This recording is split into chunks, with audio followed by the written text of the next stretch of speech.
बसो कल्याण में 6 दिन पहले बसो कल्याण नगर सभा कर्मी रेशमा शेख की हत्या होने के बाद पीड़ित परिवार से मुलाकात करने एआईएमआईएम के जिला अध्यक्ष एवं नगर सभा अध्यक्ष अब्दुल अजीज और एआईएमआईएम के बीदर नगर अध्यक्ष मिर्जा सफी बेग पहुंचे।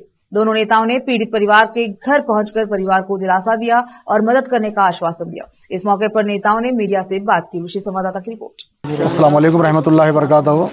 अभी हम अली जनाब अलहाज नक़ीब मिल्लत बैरिस्टर असदुद्दीन अवैसी साहब की हिदायत पर बसवा कल्याण पहुँचे हैं। यहाँ के मुकामी सदर फेरोज़ साहब और जमात के तमाम साथी और बीदर सिटी मजलिस के सदर Mirza Safiullah Baig, Bidar district secretary Sajid Sajjul Ala, Bidar district youth president Hafeez Qureshi के साथ यहाँ पे एक अफसोसनाक वाक़या पेश आया था। इससे एक दिन पहले हमारी एक बहन रेशमा शेख का मर्डर हुआ उसके घर में घुसकर। बड़ा अफसोसनाक वाक़या है। यही इसका अगर कोई उल्टा होता तो कैंडल मार्च होते, मुसलमानों के ख़िलाफ़ जो है ना रैलियाँ निकाली जाती, मुसलमानों के ख़िलाफ़ स्लोगन लगाए जाते। मुकामी इंतज़ामिया यहाँ का खामोश बैठा हुआ है। उसी दिन जिस दिन मर्डर हुआ उसी दिन दो रियासती वज़ीर यहाँ पर इफ्तार पार्टी में मौजूद थे। वो लोग यहाँ पर इस गरीब के घर को आना भी मुनासिब नहीं समझे। उसी के साथ साथ मुकामी एमएलए शरणू सरगल एक हफ़्ते के बाद यहाँ पर पहुँचते हैं। मैं इन पॉलिटिकल पार्टियों से पूछना चाहता हूँ, कांग्रेस के जो नुमाइंदे यहाँ पर इलेक्शन लड़े हैं वो कहाँ पर मौजूद है?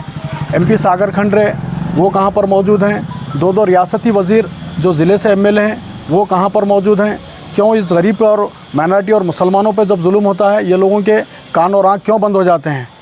वो मुसलमानों से भी पूछना चाहता हूँ जो ईद के रोज़ शरणू सरगल को अपने घर पे बुलाकर शीरखुरमा पिला रहे थे और बाज़ कह रहे थे, क्या वो मुसलमानों के जहनों में, उनके दिलों में जंग लग चुका है? वो शरणू सरगल को चाहिए था वो मुसलमानों के घर में शीरखुरमा पीने से पहले मुकामी रुकन असम्बली है इस हमारी बहन के घर को पहुंचकर उसके बेवा वालदा, बेवा बहन और गरीब बहनों को जो है ना दिलासा देते। अस्सलाम वालेकुम, आदाब। आज हम शहर बसो कल्याण के एक मोहल्ले में शाह हुसैन मोहल्ले में आए हुए हैं, जो रमज़ान की 29 तारीख चांद रात को मरहूम रेशमा का एक वैशनाक क़त्ल हुआ है और 30 मार्च का दिन था। लेकिन मुझे बड़े अफसोस के साथ कहना पड़ रहा है कि यहाँ के लोकल मुकामी एमएलए को जब वोट का मसला, किसी सियासी मसला होता तो फौरी राब्ते में होते हैं और मोहतरमा का क़त्ल होता है तो उनको आने के लिए एक हफ़्ता लग जाता है। घर में घुस के जो मारने वाले लोग हैं, हमने उनकी मोहतरमा के विरसाओं से, उनकी बहन से, उनकी वालदा से हमने बातचीत की तो हमें ऐसा लगा कि इस मोहतरमा के फ़ोटो देखने के बाद में कि मोहतरमा को एक आदमी नहीं मार सकता है, साजिश के तहत इनका क़त्ल किया गया है।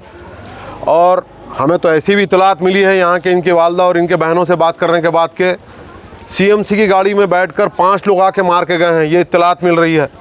लेकिन मैं कर्नाटका स्टेट के म्यूनसिपल एडमिनिस्ट्रेटिव वज़ीर मिस्टर रहीम खान साहब और हमारे ज़िले के इंचार्ज वज़ीर जनाब ईश्वर खंडरे साहब और हमारे मेंबर ऑफ़ पार्लियामेंट नौजवान जो मुसलमानों के वोट लेकर दिल्ली की पार्लियामेंट में पहुंचते हैं, सागर खंडरे साहब, मैं उनसे मुतालबा करता हूं कि आप कहीं पर और क़त्ल होता है तो आप जाके 5-5, 6-6 लाख रुपए देकर उनके मकानों पर उनकी अयादत करने पहुंचते हैं। क्यों आज इस गरीब और यतीम लड़की के घर पे तुम पहुंच नहीं सके?